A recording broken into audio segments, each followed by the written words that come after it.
the PLG motion is just not, it's not just, okay, having online usage or having some online users sign up for your product and that's it, and that's PLG. I think that you need to start seeing a certain amount of scale, virality, as well as retention.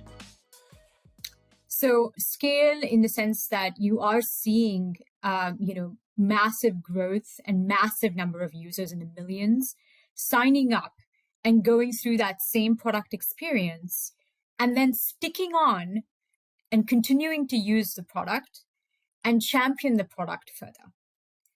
I think that, a lot of companies talk about PLG and product-led growth, but the scale as well as the retention of their PLG momentum varies from company to company, right? And a lot of companies have some amount of excitement that happens organically, but there are very, very few companies that have seen it at like mass scale with like millions and millions of users signing up by themselves and opting into the product.